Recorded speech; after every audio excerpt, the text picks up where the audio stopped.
no matter what, when I take a hit, I get FD back and save myself from chip and keep coming back in as hard as I could. Yeah, for sure. Happy for your friend, Luke. I hate both these characters. I just want to see Dany win. Fair enough.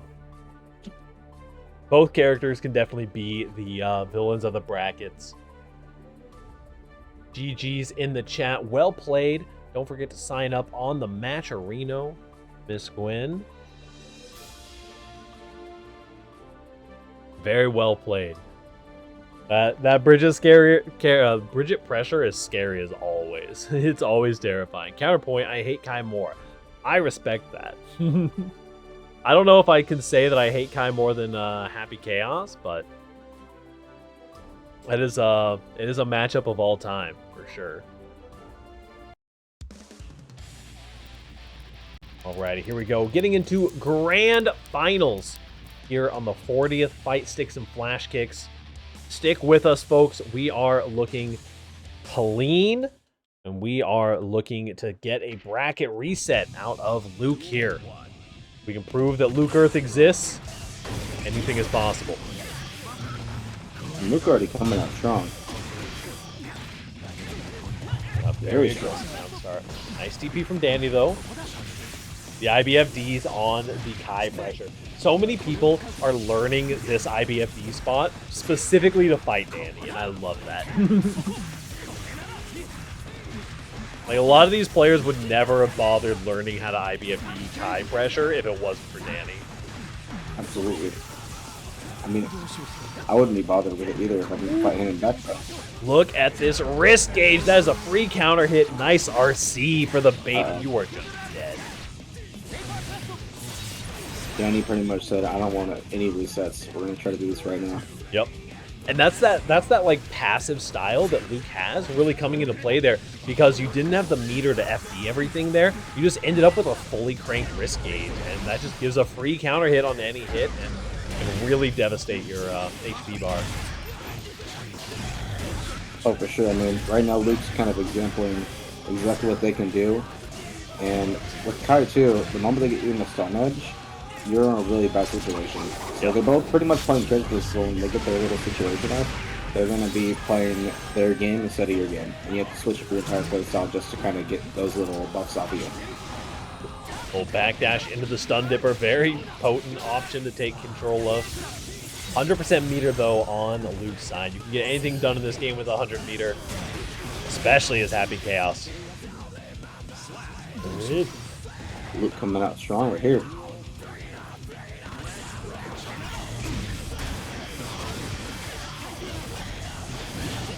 Nice. Oh, what a mash from Dany. Go, trying to find something good. 6P out of Luke here.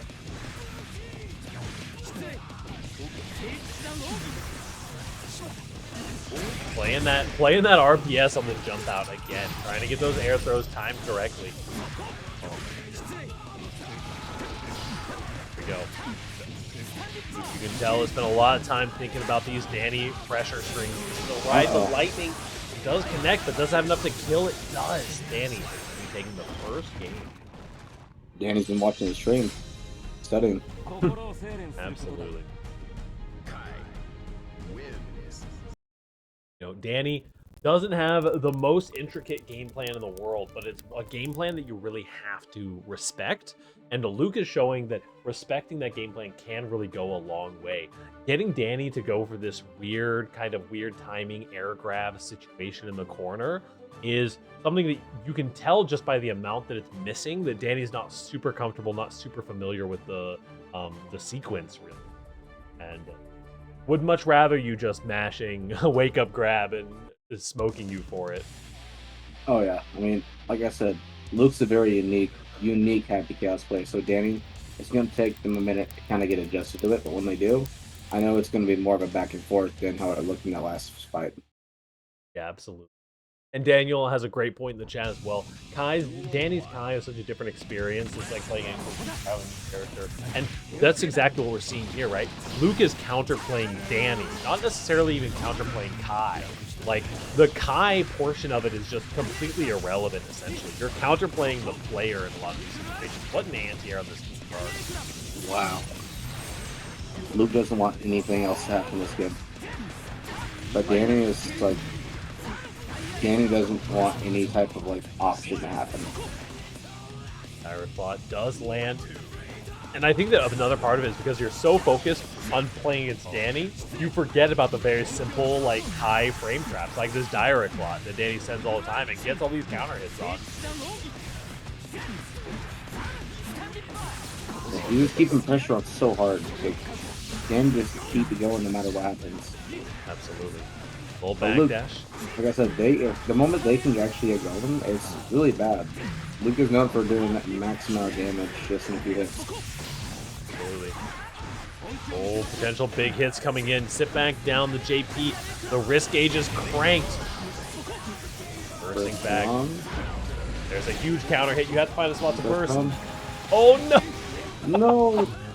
Dany. That's a 2-0 Dany. Dany with the whiff grab at like half screen, accidentally baiting the burst. That's tragic. You hate to see it, but you also love to see it. I feel so bad for Luke. They saw the whiff, but they probably didn't know how close Dany was. Yep. Absolutely. We're going to be getting into game 3 here. Dany already 2-0, looking to make an absolute sweep out of the bracket. 5P ending for style points, exactly. We're going to see Luke taking a moment. Got to recollect some of that energy from the last game to make this reverse sweep happen. Would be an equal feat, honestly, to reverse sweep Dany versus reverse sweeping Gwyn. Yeah. Gonna definitely take some very specific counterplay coming out here. So far, I mean, Luke hasn't really had an opportunity to play the game yet. Look at that JS sit back down in the corner. Nice success there after the IV. Luke's starting to cook now. Nice RC into the fast low. You'll love to see it. Dany was ready to call out the dust, but not ready for the low. Dany is so good. There's that consistent damage. The moment Dany touches you, it's just a whole bad situation. Yep. Another 5P ending with style. This is tournament point for Dany here in Grand Finals. Here we go. Luke is on the offensive. The back throw incident. Charge stun edge in the corner. Nice mash on the 5P. Risky mash, but a nice one nonetheless.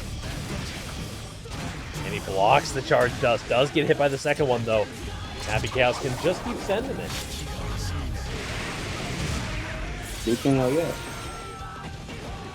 Go, is Luke Earth possible? Nice safe jump into the throw, but the backdash and the back throw incident. Charge stun edge in the corner. Even the block string strong, but the 6P from Luke is enough. Trying to make the run back happen. Yeah, Luke ain't out yet.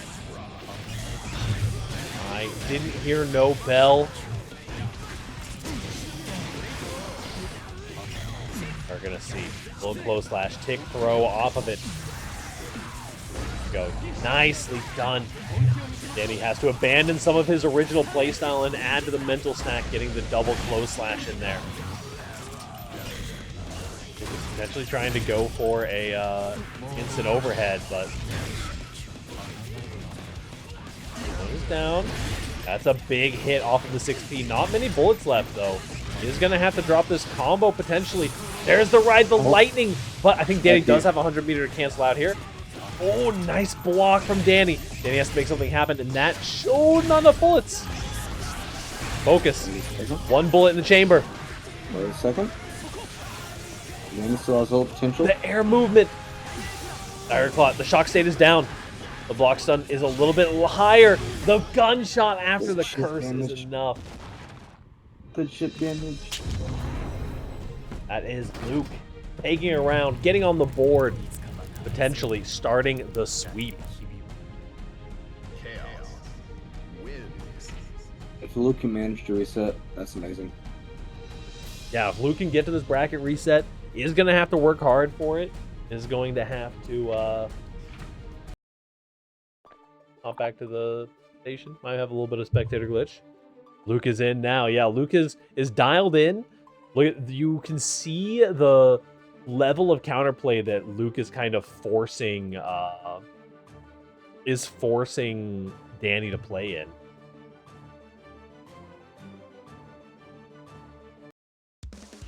Love to see it. We're gonna see if Luke can keep the momentum up though, or if Dany is one of those players, and Luke does this on occasion too, but Dany is very much one of those players who if you like take a match like this, Dany will come back 3 times as hard in the next match. It's very common for Dany to lose a match and then come back and get a perfect in the next round. So we'll see what we can do here. A little run-up grab on round start from Luke. It's an interesting one. Dany's already utilizing more tools than we saw last game. He's ready. Yeah, absolutely. Oh, just full screen. Wow. Screen and a half run-up grab. Another one. Taking advantage of the defensive playstyle, you know? You gotta force them out of their comfort zone. There's the Gunshot 2K classic. That is the Luke classic. Oh no, the Foudre arc gets shot out. I think Dany was counting bullets, but lost count a little bit there. There was one left in the chamber. We're close to a reset. Every round we're getting way closer. Absolutely. What we can. Nice block on the tap dust. There's a roll through coming. Dany's so defensive right now. Jumping over. The Goomba Stomp gets blocked on the cross-up. Are you kidding me? Run up throw in the corner. Go. This is the moment. Dany has not been able to open Luke up in this exact situation so many times so far. There's the air throw. He's waiting for it. There's the adaptation. The cross-up and the PRC to another throw. I think 100% of the HP bar was throws there. That is ridiculous. Dany is not ready to get in. Just absolutely throw looping here. And he is hooking for sure. There's the... Oh, man. The stagger pressure. Finally getting that huge counter hit that Dany is looking for. My man read the script. Here we go. That's a ton of damage. No, didn't go for the tick throw. Luke made the wrong call, and it was guess for game. It was guess for tournament. Dany is your champion. Wait a second. Dany is going crazy. Dany has gone crazy. Dany has won the bracket. Very nicely done. 3-1 in the final game. Beautiful. Wonderful. Mwah. Glad to see the triumphant return of Dany. Luke put up a great showing as well. Our whole top 3 did amazing. Absolutely. Luke played S tier tonight. So Luke did a free sweep, so it was 2-3 against Gwen Stylish. Very, very nicely played by everyone tonight. Thank you all so much for coming out. I know it's the night before EVO, and all through the house, everyone is playing Guilty Gear Strive, and we're loving it. Ready for Season 3. Everyone's excited. To all of our players and homies who are at EVO right now, or on their way to EVO right now. Hold on, let me check my list here. I know we have at least one OEG teammate going to EVO this year. Lens is going to be cooking at EVO with the Jacko, so send some love, send some spirit energy. We've got also some other homies. Jack is going to be there. Home Depot, Temkin, and Tickle Me More. Tickle Me More got another sponsorship to go out to EVO this year, which is awesome. Tickle Me More has been really cooking. Top 8 at Combo Breaker, which was really hyped to watch. So yeah, send some love for sure. Mink, do you have any call-outs before the end of the night? Besides, I'm happy with the turnout for my first ever time commentating. It was amazing. I'm happy with the turnout, and everybody played great tonight. It was awesome watching every single person. Yeah, but I'm ready for bed, so I'm happy with everything that happened, and I hope everybody here has a great night. Yeah, have a great night, everybody. Check out Jackie Nuts fundraiser as well if you feel like chucking in $1 to support one of the other OEG teammates. That would be awesome. We've got some other stuff cooking up for OEG as well. We have a crew battle coming up. I don't think we made any official announcements yet, but we do have a crew battle coming up. We have a special kind of teammate event coming up as well. That is still kind of in the works, but we got a lot of irons in the fire at the moment. I'm going to be having to make 2 new characters for top 8. Are you kidding me? You guys are supposed to take it easy on me this week. All right, you all have a fantastic evening. I got one last shout out for the OEG crew. We got one of our homies who is currently in the process of trying to make it over to affiliate. We're going to be sending a raid over to Rinchi, who had a bit of a rough time in the bracket, but I'm sure is having a fantastic time now with some Pikmin. Y'all send some love, send some hype to one of our favorite Biken players. No character dooming allowed. I don't see no Biken in top 8. We're all right. We can let them live this week. Very true. Very true. All right. Y'all have a fantastic evening. We'll see you next week for FNF number 41. Peace.